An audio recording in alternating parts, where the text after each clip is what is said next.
Hello, children. Here we are today with the third installment of how to find out that you're getting nowhere in life and your dreams will never come true. Oh, those are just my own notes.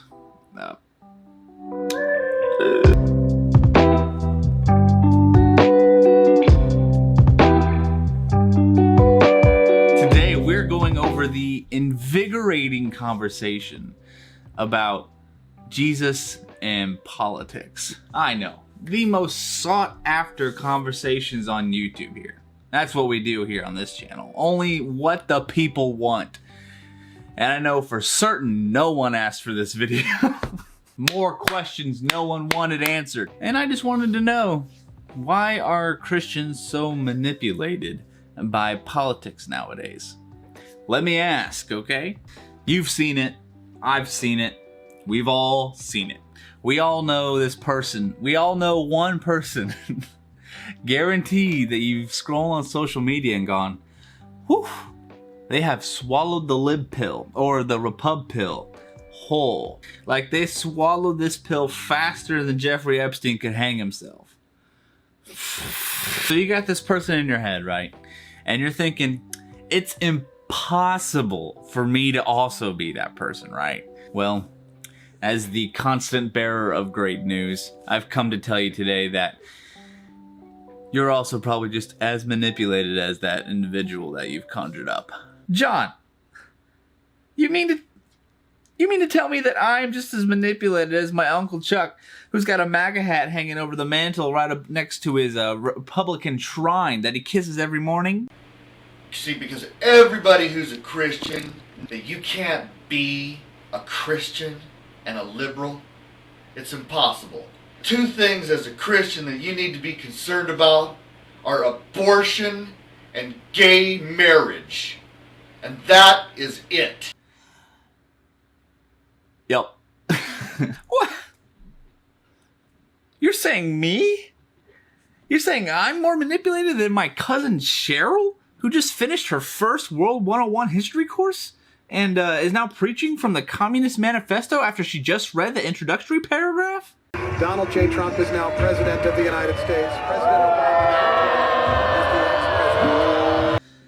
the ex-president. Yes, again, and here's why. So as a Christian, I would say it's fair to say that our lives are meant to be in servitude towards God, right? So here's my first question. The candidate you're choosing to be in office, are they determinant on your ability to serve God or not? The only thing that politicians decide, and it's a big thing. It's a big thing. I'm not saying it's nothing. They really just decide the quality of life that you're going to be living in that country. And so yeah, politics are important, but in comparison, from a Christian perspective, to God's work, not so much. Okay, there's two main issues that keep coming up, right?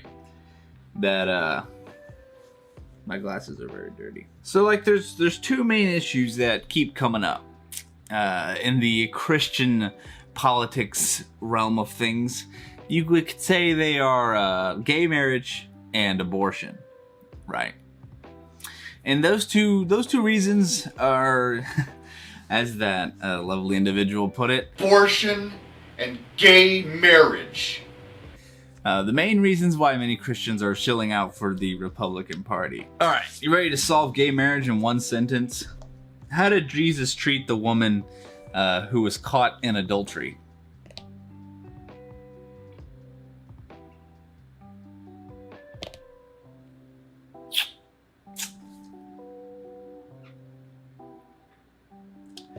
I mean, that kind of just sums it up right there. Now, abortion is the one strong suit that the Republican Party has over its Christian voters. And they've been dangling that in front of them for how many years now? They're never going to actually get it fixed. You realize this, right? They're never going to fix it. Because as long as they say they're going to fix it and they got someone who's working against it, that's all they need to get your vote. So they ain't gonna fix it. So, okay, we talked about some of the righties. Now, these lefty Christians, all right? I don't personally have a lot of experience with them. We can try. Let's try to find some of these groups here, so I can try to learn a little bit more about them. Oh, they've denied my request to join 3 times now. That doesn't sum it up. Is the irony loud enough there? The Christian, or the liberal or progressive Christians, or whatever you want to call them for now, have always just appeared to me, in a moment of transparency here, as just a reactionary movement to the growing and ever so growing conservative Christian groups and movements and mindsets that keep appearing everywhere. And I mean, like, these groups have formed in reaction because it's not cool. I mean, neither of these groups are cool, so burn, I guess. So, like, what are Christians supposed to even do? I can't be conservative. I can't be liberal. What am I supposed to be? The answer is just do what God tells you to do. Simple enough. Them libtards are trying to get this whole Christian country and make us into a whole bunch of socialists. They wanna take the Bible. They wanna exchange it with the Communist Manifesto. They think Karl Marx is their god. I don't know. They want to turn us into some sort of utopian communist place like them other European shitholes. Sir, your answer is do what God tells you to do, and honor the emperor. But them conservative Christians, they're creating an environment that incites racial injustice and inequities, and the equity, it's not there. They just want to get rich off of the injustice of other people. That's not Christian, now is it? I don't know if that was my best impersonation of a liberal. I don't know what I'm doing. Here's your answer. Do what God tells you to do.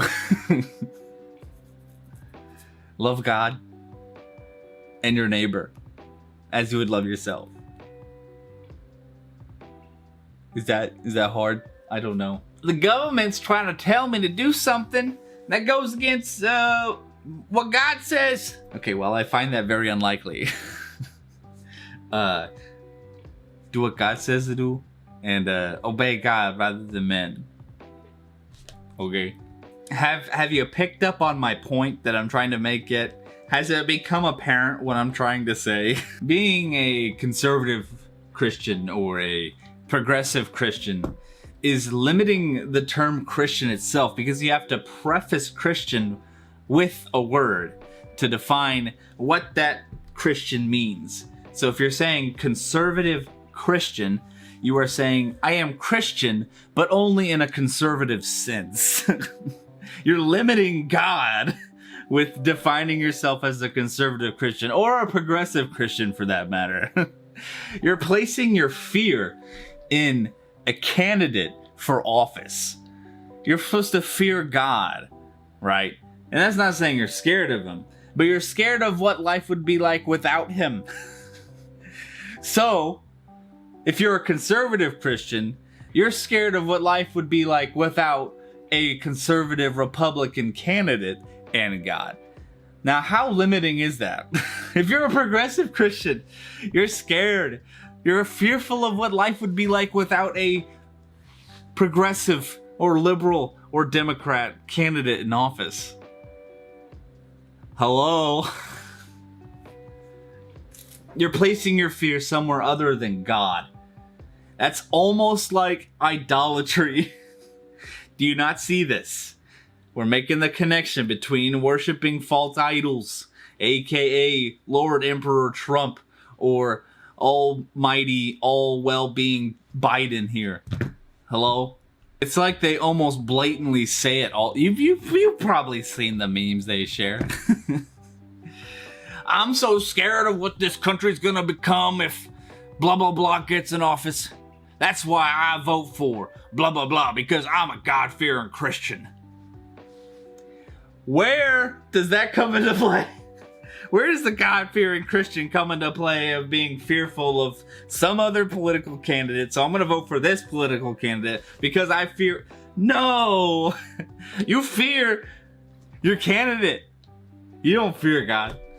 Quit placing your fear in institutions and people and government and politics.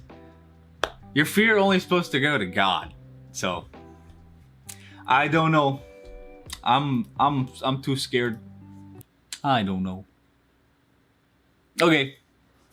Good night, gamers.